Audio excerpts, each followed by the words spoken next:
Olá, sejam todos muito bem-vindos. Eu sou o Igor e hoje eu estou junto aqui com alguns colegas para a gente abordar nesse vídeo, debater um assunto que a princípio parece um pouco abstrato, mas a gente vai tentar trazer uma explicação para esclarecer mais esse assunto. E o tema é o goodwill. Então, para começar, vamos trazer a definição desse tema que parece complicado e para isso vou chamar a Jordana, que vai esclarecer melhor o assunto para a gente. Boa tarde, pessoal. No contexto contábil brasileiro, de acordo com o CPC 15, o goodwill ele é um ativo intangível que representa o valor de uma empresa acima do valor justo dos seus ativos líquidos identificáveis e separáveis, adquiridos em uma combinação de negócios. Ele reflete uma expectativa futura de rentabilidade que não pode ser reconhecida de forma individual, como, por exemplo, a força da marca, a reputação, a lealdade dos clientes e os relacionamentos construídos pela empresa. O goodwill ele surge quando uma empresa é adquirida por um valor superior ao total de seus ativos e passivos separáveis. Ou seja, quando o preço pago na aquisição é maior do que o valor de mercado do patrimônio líquido da empresa adquirida. Vale destacar que o CPC 15 não permite o reconhecimento do goodwill gerado internamente. Por exemplo, se uma empresa investe em marketing para fortalecer sua marca e conquistar clientes fiéis, isso não pode ser registrado como goodwill. Ele só pode ser reconhecido quando resulta de uma combinação de negócios, como na aquisição de outra empresa. Obrigada, pessoal. E agora eu passo a palavra para o Igor. Agora que a gente sabe o que é o goodwill, acho que uma pergunta cabível seria como que ele é mensurado. Então, eu vou passar a palavra agora para a nossa colega Franciele para ela explicar melhor como funciona essa mensuração do goodwill. Boa tarde, pessoal, tudo bem? Conforme a Jordana falou, o goodwill ele representa um valor adicional pago por um comprador ao adquirir uma empresa. Mas, como o Igor falou, como que a gente pode mensurar? Como que a gente pode considerar esse valor adicional? E aí existem alguns itens que podem ser levados em conta quando nós fazemos essa avaliação. Por exemplo, o capital intelectual, que seriam aqueles segredos comerciais, expertise técnica que qualquer propriedade intelectual que confira à empresa uma vantagem competitiva e significativa. O registro, a credibilidade de marca, que é a reputação que essa marca tem, a percepção positiva do mercado sobre ela, a gestão organizacional, que seria a habilidade em tomar decisões estratégicas, ter uma visão de longo prazo e uma capacidade de enfrentar desafios. Os clientes, como seria a recorrência de negócios, como que seria a satisfação desses clientes. Mas, mediante disso, como que é feito esse cálculo para que seja crescido no valor da compra? Esse cálculo é uma prática fundamental para avaliar o valor intangível agregado durante a aquisição de uma empresa. Essa mensuração ela pode ser caracterizada por uma forma até simples, mas que analisa um valor real adquirido sobre esse valor de compra. Se nós pegarmos o valor pago pela empresa compradora durante a aquisição, menos a soma do ativo de valor justo e do passivo de valor justo, nós vamos chegar a esse valor do goodwill. Mas só lembrando que o valor justo aqui, ele é o valor do ativo ou passivo de hoje no mercado, em condições normais, entre compradores e vendedores dispostos e bem informados. O que é diferente, inclusive, do valor contábil, onde a empresa precifica uma estimativa de preço mediante alguns critérios. Uma importante informação sobre isso é que o goodwill ele não é amortizado. Ele é testado anualmente pelo que chamamos de impairment, que é um procedimento que testa contabilmente se o ativo ainda vale o que está registrado nas demonstrações financeiras. Igor, volto com você. Certo, obrigado pela explicação, Fran. Então, agora que a gente sabe o que é o goodwill e como mensura, vamos ver na prática como funciona. Para isso, a gente trouxe para o debate 5 empresas de diferentes nichos. A primeira delas é a Natura, uma empresa de cosmético bem conhecida no nosso país. Então, Ana Gabriele, quais são os aspectos interessantes relacionados ao goodwill da Natura? Boa tarde, me apresentando novamente, eu sou Ana Gabriele. Muito bom você ter perguntado, Igor, porque agora que vimos os aspectos gerais do tema, podemos falar sobre o Goodwill na Natura ICO de maneira mais clara e prática. Quando olhamos para a empresa, vemos que esse valor aparece nas demonstrações financeiras devido às aquisições feitas nos últimos anos. O que você acha, Thalita? Boa tarde, pessoal. Bom, Novamente, eu sou a Thalita. Bom, eu acho muito interessante você ter mencionado sobre essas aquisições, Ana, porque no caso da Natura, a gente vê aquisições muito significativas, feitas principalmente por decisões estratégicas da empresa. Por exemplo, em 2020, ela comprou a Avon, e aí ampliou ali a presença internacional. Antes disso, em 2017, ela já tinha adquirido a The Body Shop, e antes de tudo isso, lá em 2012, perdão, ela adquiriu a Aesop, que é uma marca australiana de cosméticos premium. Além dessas marcas, também existe o goodwill ligado à operação da Natura na América Latina. Mas uma dúvida que surge é se essas aquisições impactaram nos valores do goodwill da empresa. O que você acha, Ana? Impactaram ou não? Do meu ponto de vista, impactou demais. Por quê? Porque quando olhamos para os valores do goodwill da empresa, vemos que em 2022, esse valor consolidado chegou a cerca de 14 bilhões de reais. Mas seria bom se soubéssemos como esse valor estava distribuído entre as marcas. Thalia, você tem essa informação? Gente, boa tarde. Prazer, eu sou a Thalia. Ana, a distribuição desse valor ela foi feita da seguinte forma. Natura Eco Latam, 9,76 bilhões. Avon Internacional, 2,54 bilhões. A The Body Shop foi 1,64 bilhão. E a Aesop foi 124 milhões. E lembrando que já sabemos que o goodwill ele não é amortizado ao longo do tempo. Mas se ele não é amortizado, o que acontece com ele, Liz? Isso mesmo, Thalia, como nossa colega Franciele já tinha dito, o goodwill ele precisa passar todo ano por um teste de recuperabilidade, que é o que a gente chama de impairment, no qual a empresa ela projeta fluxos de caixa futuro e avalia se o valor registrado ainda é recuperável. São analisados pontos como crescimento da receita, margens, taxa de desconto e crescimento de longo prazo. E a Natura é um exemplo muito bom disso, não é, Thalita? Sim, ela é um exemplo muito bom, especialmente com a quantidade de marcas que ela adquiriu. Quando olhamos para o balanço da empresa, vemos que a marca Avon, por exemplo, teve uma queda relevante porque apresentou prejuízos. Por isso, nós vemos que a empresa precisou registrar em permit. Mas é importante a gente mencionar que a gente decidiu utilizar os dados de 2022 para esse nosso estudo, porque esse balanço abarca muitas características interessantes, especialmente por conter informações de goodwill de marcas tão grandes, né? Como as já citadas, The Body Shop, a Aesop. E não é isso mesmo, Thalia? Sim, além disso, também é importante, né, a gente ver os riscos que a empresa assume ao adquirir ativos dessa natureza, porque os resultados podem não ser os esperados e esse valor vai precisar ser reduzido, impactando diretamente nas finanças da empresa. Ou seja, o goodwill da Natura, ele representa tanto a força das aquisições globais dela, quanto as suas responsabilidades de manter esses ativos estratégicos sustentáveis ao longo do tempo. Você gostaria de complementar, Liz? Acredito que seja isso mesmo, Thalia. No fim das contas, o goodwill da Natura, nesse período, mostra complexidade no registro dessas informações. Mas, só a título de curiosidade, vale destacar que a The Body Shop e a Aesop, elas foram vendidas pela Natura em 2023, mas como a Thalita já mencionou antes, achamos mais interessante trazer para a análise um balanço que contivesse informações de várias marcas, e por isso que a gente trouxe o balanço de 2022, né, para a gente conseguir visualizar melhor esse registro contábil de forma mais clara. Passo a palavra para você, Igor. Certo, muito obrigado pela sua explicação, Lisandra, e de todo mundo que falou aqui. Então, agora seria legal um outro grupo de uma outra empresa, de um setor diferente, falar também, como o setor de energia. Então, Vanessa, você pode falar para a gente como que funciona o Goodwill na empresa Ultrapar? Claro, Igor. Olá, pessoal. Meu nome é Vanessa. Para dar continuidade aos casos empresariais, nós iremos apresentar a Ultrapar Participações. Para contextualizar a nossa análise sobre o Goodwill, vamos primeiro apresentar para vocês a empresa. A Ultrapar é uma das maiores e mais tradicionais holdings do Brasil, com atuação concentrada em 3 setores vitais para a economia: a mobilidade, a energia e a infraestrutura logística. A história da Ultrapar começou em 1937 com a fundação da Ultragás, uma empresa pioneira que introduziu gás de cozinha no país. Desde então, o grupo cresceu de uma forma exponencial, não apenas organicamente, mas principalmente através de uma estratégia agressiva de fusões e aquisições. Ao longo das décadas, a companhia diversificou seus negócios de maneira estratégica.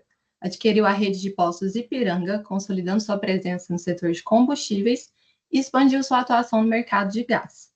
Um marco importante foi a abertura do capital em 1999, tanto na Bolsa Brasileira quanto na de Nova York, que demonstrou a sua relevância global.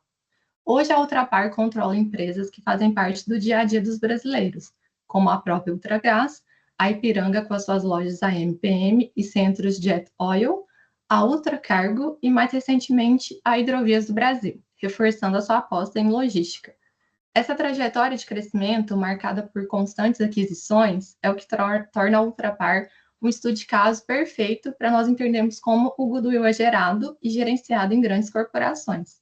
Agora que entendemos a estratégia de crescimento da Ultrapar, a nossa colega Ingrid irá detalhar como que essas aquisições são registradas contabilmente e como que o goodwill aparece nas demonstrações financeiras da empresa. Isso mesmo, boa tarde, pessoal. Meu nome é Ingrid. Como a Vanessa falou, a gente vai falar um pouco sobre a parte contábil da Ultrapar. Como vimos, a Ultrapar cresce muito por aquisições. Contabilmente falando, esse processo segue a CPC 15, que trata de combinações de negócios. De uma forma mais simplificada, a Ultrapar compra uma empresa e essa compra dessa empresa precisa ser registrada pelo seu valor justo, pelo valor do patrimônio líquido da empresa. Quando esse valor tem uma diferença, essa diferença é registrada no balanço na conta ágio por expectativa de rentabilidade futura, ou goodwill. Esse ágio representa o valor de benefícios futuros que não podem ser mensurados separadamente, como a sinergia entre as empresas, a força da marca adquirida e os acessos a novos mercados. Analisando as demonstrações financeiras de 2024 da Ultrapar, vemos isso na prática. A principal aquisição foi a Hidrovias do Brasil, um investimento de 1 bilhão e 300 milhões de reais. Desse total, cerca de 75 milhões foram registrados como ágio provisório.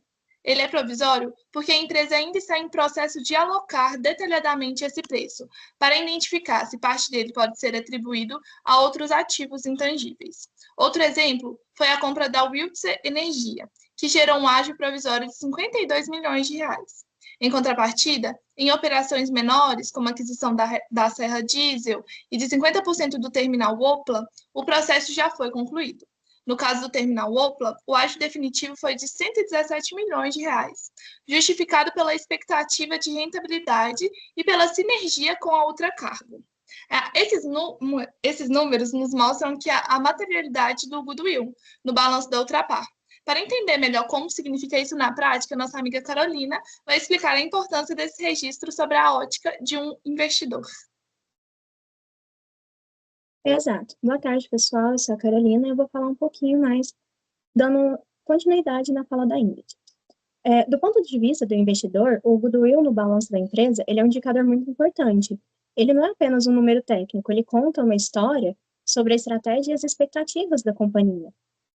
Quando vemos que a Ultrapar registrou 775 milhões em reais em ágio na aquisição das hidrovias, a mensagem é clara. A administração acredita que essa nova empresa irá gerar um valor muito superior ao seu valor contábil atual. Em outras palavras, o goodwill representa a confiança da gestão em obter retornos futuros expressivos com aquela aquisição. A Ultrapar está, essencialmente, pagando um prêmio hoje por acreditar que a combinação dos negócios irá gerar sinergias, aumentar sua escala e abrir um novo mercado que trarão lucros para o futuro. Portanto, para quem analisa a empresa, o ágio elevado sinaliza uma estratégia de crescimento agressiva e uma aposta na geração de valor a longo prazo. Ele mostra que as empresas não estão paradas, mas sim investindo ativamente para fortalecer sua posição no mercado e garantir a rentabilidade futura. A distinção entre ágio provisório e definitivo, como o meu colega explicou, também é um sinal de transparência e boa governança, pois demonstra que a empresa segue as normas contábeis rigorosamente para avaliar e alocar o preço pago. Contudo, essa aposta no futuro não é isenta de riscos. Um goodwill elevado no balanço exige atenção, e meu colega Renan irá abordar o outro lado da moeda, que é os potenciais riscos e perigos de como o investidor deve analisar essa questão. Passo a fala para o Renan. Perfeito, sou o Renan, boa tarde. Embora o goodwill represente ali uma expectativa positiva e também ele também carrega ali um risco significativo, tanto para a empresa quanto para os seus investidores. Diferente de outros ativos, o goodwill ele não é amortizado com o tempo. ele permanece ali, né, no balanço patrimonial anualmente e precisa passar por um teste de recuperabilidade, conhecido também como impairment, como já foi dito anteriormente ali pelo grupo da Natura. O que isso significa, né? A empresa ali precisa verificar se os benefícios futuros que justificaram o pagamento do ágio ainda são realistas. Se a unidade de negócio adquirida não performar como esperado e não gerar o lucro projetado, a empresa é obrigada a reconhecer que aquele goodwill perdeu valor. Essa perda é registrada diariamente no resultado do exercício, o que pode reduzir drasticamente o lucro da companhia.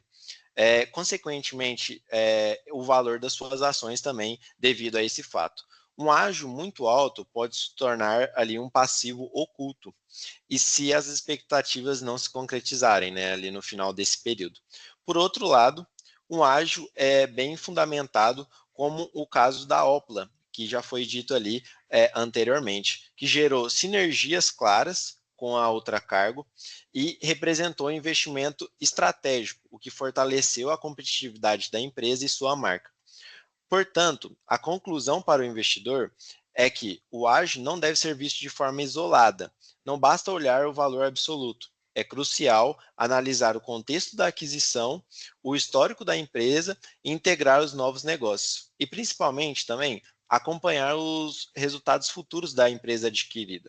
Um goodwill elevado pode ser tanto um sinal de grande oportunidade de criação de valor, quanto um alerta de risco relevante. A chave é a execução bem-sucedida da estratégia. Agora eu volto a fala ali para o nosso colega Igor. Perfeito, muito obrigado pela explicação de cada um de vocês. Então, até agora a gente viu o goodwill em duas empresas diferentes, uma do setor de varejo, outra do setor de energia. Então, a terceira empresa que a gente separou foi uma empresa do setor de automobilismo, que é o Grupo Stellantis. Então, agora eu vou chamar os nossos colegas Eric e Newton para explicar melhor como funciona o goodwill nessa empresa. Boa tarde, eu sou o Eric e apresentando mais um caso sobre o goodwill.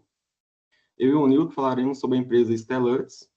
E, sendo breve, a Stellantis é uma das maiores empresas automobilísticas do mundo, formada em 2021 pela fusão da FCA, que era liderada pela Fiat, e o grupo francês PSA, que era liderado pela Peugeot. E essa fusão deu origem a um dos grupos mais relevantes do setor automotivo, que hoje eles é donos da marca como Jeep, a Fiat e a Peugeot, como eu mencionei, a Citroën, a Dodge e a Maserati. Agora, falando sobre a evolução do goodwill na Stellantis, se olharmos as demonstrações financeiras em 2023, o goodwill estava em torno de 15,3 bilhões, sem grandes perdas. Em 2024, ficou próximo de 15,1 bilhões, mas que em 2025 caiu para 14 bilhões, principalmente por causa de impairments em algumas marcas, como a Maserati. E um dos melhores exemplos para entender o que é o goodwill é o caso Maserati, onde a Stellantis projetava um futuro promissor para a máquina, com novos modelos de luxo e eletrificação da frota, mas que na prática aconteceu foi diferente. As vendas ficaram abaixo do esperado, projetos de novos modelos foram cancelados, e a concorrência, principalmente da Porsche e da Tesla, apertou o mercado. E com isso, em 2024, a Stellantis reconheceu um impairment de cerca de 514 milhões só na Maserati. Isso reduziu o goodwill do grupo. Agora o Nilton vai complementar e falar sobre mais alguns tópicos interessantes. Boa tarde, meu nome é Newton e, como foi mencionado aí pelo nosso amigo Eric, vou dar continuidade aqui na fala dele. Questão aí do exemplo da Maserati, que nos primeiros semestres de 2025, os impactos ainda do goodwill ficaram ainda mais claros, pois a empresa registrou impairments e custo de reestruturação de cerca de 3,6 bilhões. O resultado disso foi um prejuízo líquido de 2,3 bilhões nas demonstrações contábeis, ou seja, expectativas que eram vistas como valor agregado, que seria o goodwill, acabaram se tornando uma perda contábil para a empresa. E nesse caso, nos mostra 3 pontos importantes do goodwill, que seria o goodwill é um ativo estratégico, mas também ele é bem arriscado, principalmente com a Stellantis, né, que é o setor automotivo ali, que tem várias marcas, que engloba o grupo, que busca vários nichos diferentes. O planejamento ali para o goodwill, ele tem que ser bem preciso, bem assertivo, né? As empresas precisam testar periodicamente esse valor, ainda vai sentido, usando impairment. O caso da Maserati mostra que aquelas expectativas muito otimistas podem se transformar em ajustes negativos no futuro. E concluindo, o goodwill da Stellantis nasceu da fusão com a PSA e a FCA, mas a Maserati mostrou como o fator dos mercados pode reduzir esse valor. A lição que fica é que o goodwill precisa ser monitorado de perto, porque ele reflete expectativas, e quando as expectativas não se confirmam, as perdas podem ser de bastante valia para a empresa. Passar a palavra para o nosso amigo Igor aí. Certo, muito obrigado pela explicação de vocês dois, Eric e Newton. Então, a gente viu até agora 3 empresas, e a gente separou mais uma do setor financeiro agora, uma muito conhecida no setor, que é a XP Investimentos.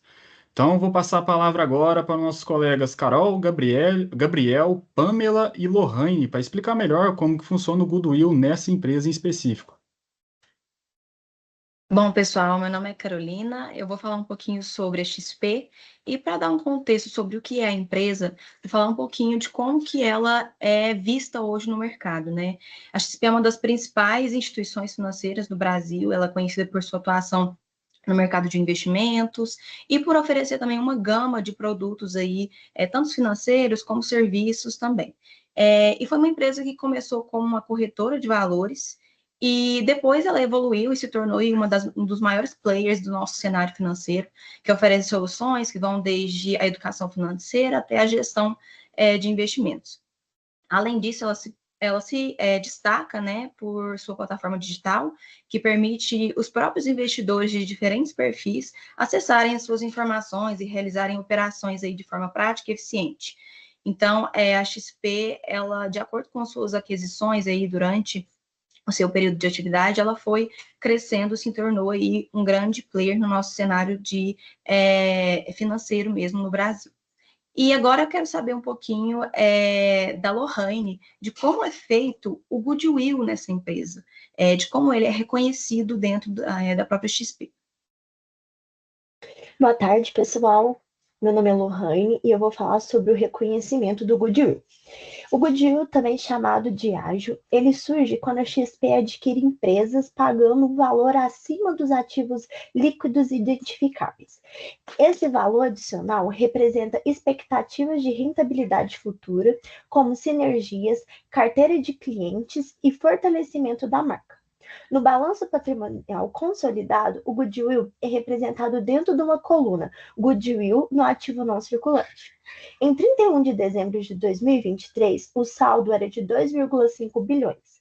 Já em 2024, aumentou para 2,63 bilhões, ou seja, um crescimento de aproximadamente 132 milhões, equivalente a 5,3%. Esse aumento, ele reflete novas aquisições e combinações de negócios realizados pela XP, que geraram a incorporação de mais ágio. Portanto, o goodwill da XP mostra como a empresa continua expandindo suas operações e reforçando sua posição de mercado, sempre com uma expectativa de geração de valor futuro. Que legal, Lohane. Você falou um pouquinho sobre essas aquisições, e então eu vou trazer agora uma aquisição, né, um exemplo de aquisição, que foi a do Banco Modal, que a XP fez no ano de 2023. Na data da liquidação da Modal, né, com os ex-acionistas, a transação foi registrada de acordo com o valor justo dos ativos financeiros, em 1º de julho de 2023, com uma alocação do preço de compra entre o montante do valor justo dos ativos identificáveis adquiridos e os passivos assumidos, e o ágio, que é o goodwill, resultante nessa data, que corresponde aí à diferença entre a contraprestação total transferida e o valor justo dos ativos identificáveis adquiridos e os passivos assumidos. Essa contraprestação, ela foi correspondente ao valor total, ao valor justo de mais de 18 bilhões de BDRs, 18 milhões, desculpa, de BDRs, né, que são as ações aí dentro da XP na data de fechamento. E o montante total dessas BDRs foram aí em 2 bilhões 097 milhões aproximadamente do montante de aquisição, né? E o goodwill, a diferença aí foi de 1 bilhão 333 milhões aproximadamente, que foi atribuível também à força de trabalho, que foi, como a gente explicou também sobre o goodwill, força de trabalho, alta rentabilidade do negócio. Eu quero trazer aqui também uma reportagem quando saiu o caso sobre o anúncio da aquisição do Banco Modal, né? Aqui, ó, nessa reportagem aqui, nós temos que, em 2022, lá no começo de 2022, foi anunciado a aquisição do Banco Modal e o acordo chegava aí em cerca de 3 bilhões. Aqui, se você pegar bem a reportagem que é da CNN Brasil, os papéis, né, eles foram de classe A da XP, negociadas na bolsa da Nasdaq, que é lá nos Estados Unidos, e os chamados BDR, que eu citei anteriormente, né? O total de ações equivalente aí a cerca de 3 bilhões também, como eu citei. E a quantia que seria paga na época, né, é equivalente a um prêmio de 35% em relação ao preço médio dos últimos 30 dias do Banco Modal, que seria incorporado aí pela subsidiária da XP. E caso não fosse aprovado aí um acordo por parte dos acionistas minoritários do banco, a XP incorporaria o equivalente a 55,7% das ações, o que garantiria aí o direito dos acionistas de vender as participações que eles tinham nas mesmas condições. E aí, com a fusão, né, que no caso a gente teve uma outra reportagem falando sobre quando aconteceu, né, quando foi aprovado essa venda do Banco Modal. E isso foi mais de um ano depois, de acordo com a data que foi lá em março de 2023, quando saiu a notícia, foi aprovado essa combinação dos negócios entre as instituições. E lá em março, né, realmente foi validado e feito aí a aquisição da Modal pelo grupo XP. Bom, eu vou trazer também agora umas menores aquisições, né, de participações minoritárias que tiveram aí pela XP, e eu quero trazer a Pamela para poder falar um pouquinho sobre essas participações minoritárias. Boa tarde, pessoal, sou a Pamela. A XP, ela não realiza apenas grandes aquisições como a do Banco Modal. Ela também investe em participações minoritárias em empresas da sua rede de assessores, como a Monte Bravo, a Blue Tree, a Ivel. Essas aquisições, apesar de menores, geram sinergias importantes e impactam diretamente o crescimento da empresa no longo prazo. Em 2023, a XP investiu cerca de 784 milhões em participações minoritárias, nessas 3 empresas com reconhecimento de 487 milhões em goodwill. Já em 2024, foram mais de 414 milhões em aquisições, com um goodwill preliminar de 326 milhões. Somando os 2 anos, são mais de 1 bilhão em investimentos e 800 milhões em goodwill. Isso mostra que, apesar de aquisições menores, né, de valores menores, mesmo aquisições não controladoras têm peso relevante no balanço e na estratégia da companhia. Essas aquisições mostram como a XP valoriza sua rede de assessores ao investir em assessores de investimentos autônomos, as INFAs. Ela fortalece a base comercial, garante a proximidade com o cliente final, o que é essencial para manter a competitividade. Todas essas operações foram feitas por meio da XP Controle, o que mostra uma estrutura bem definida para consolidar investimentos e facilitar a gestão estratégica dos ativos adquiridos. É interessante observar que o goodwill dessas aquisições é reconhecido com base no valor justo das participações adquiridas, né? Isso reforça a importância da mensuração correta dos ativos.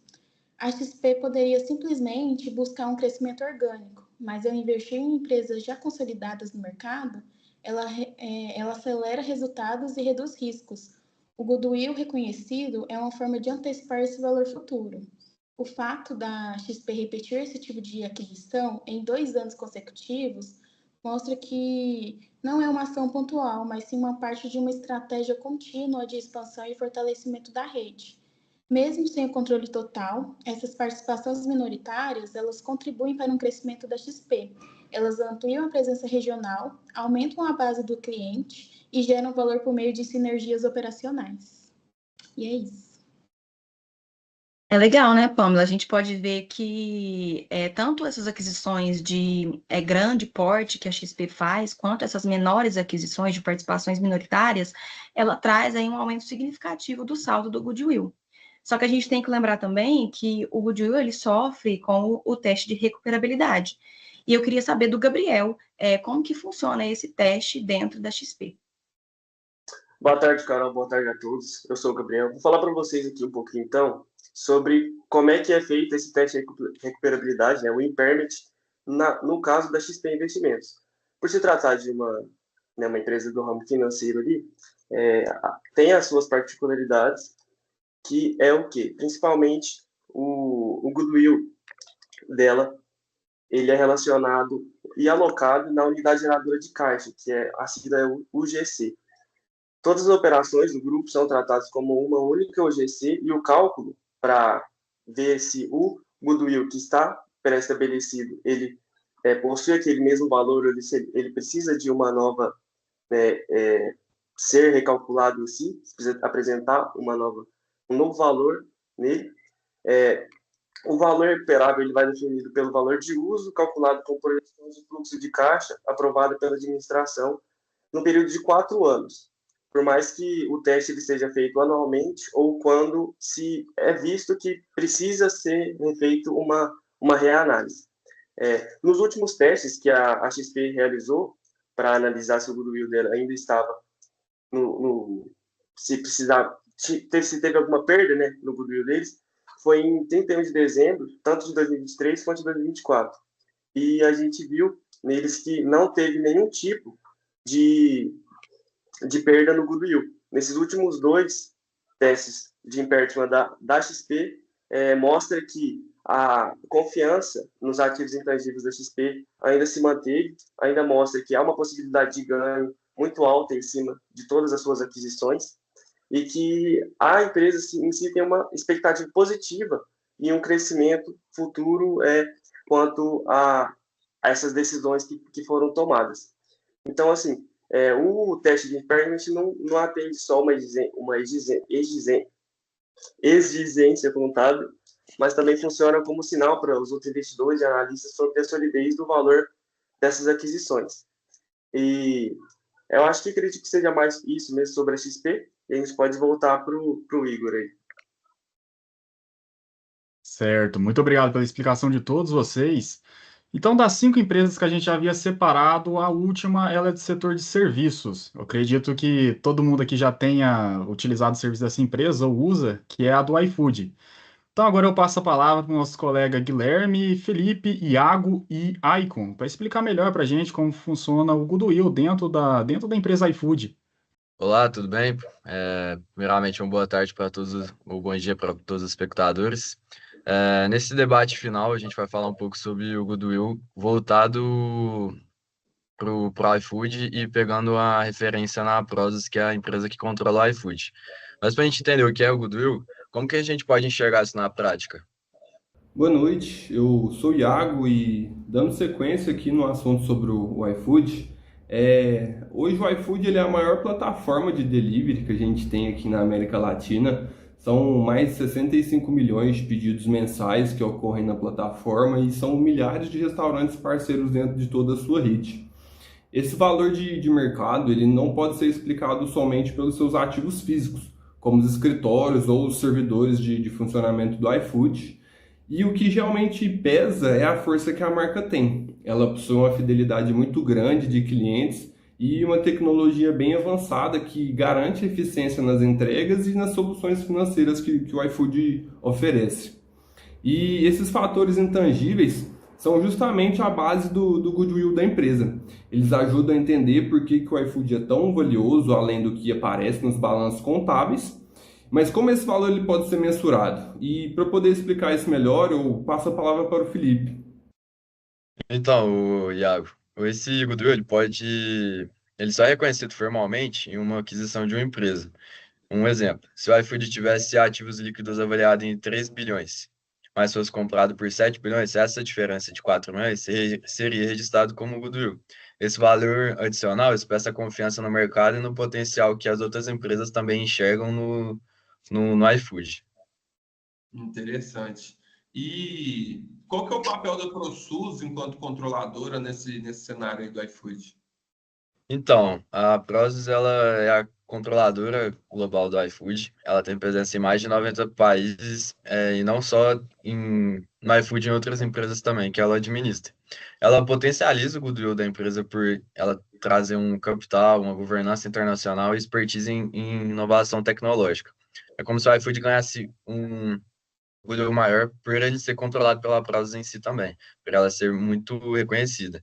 Isso amplia a percepção, né, do valor do iFood e mostrando que o seu goodwill não vem apenas de uma operação local em si, mas com a sinergia da Prozis com outras empresas também.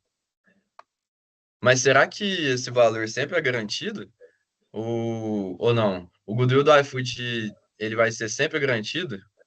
Não, o goodwill do iFood, ele é valioso, mas ele pode ser reduzido, ele pode ser afetado por crises na imagem, como conflitos com entregadores, como reajuste na taxa de entrega ou greve, pela entrada de concorrentes fortes, como a Rappi, a Uber Eats e a Log, ou por mudanças regulatórias que alterem regras no setor de plataformas digitais.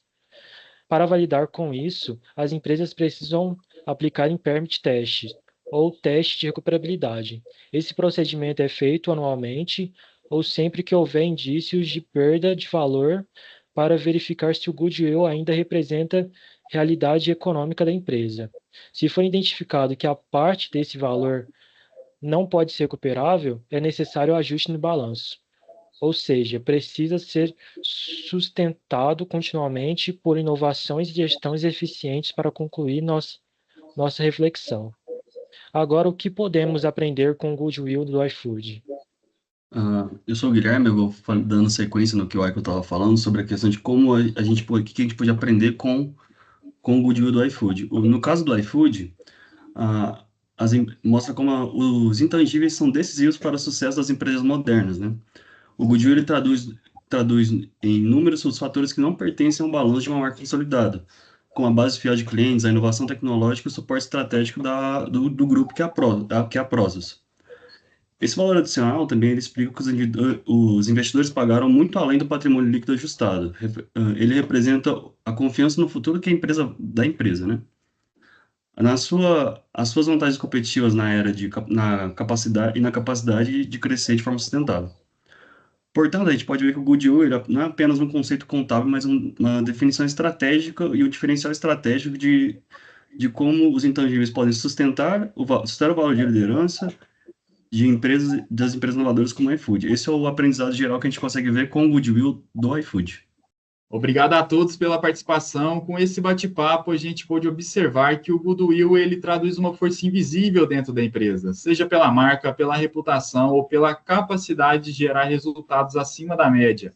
É um ativo estratégico que pode diferenciar muitos negócios no mercado, mas que também exige bastante cuidado, pois ao mesmo tempo que ele depende de estimativas, ele está sujeito às perdas, como a gente pode mostrar nos exemplos das empresas que a gente trouxe aqui.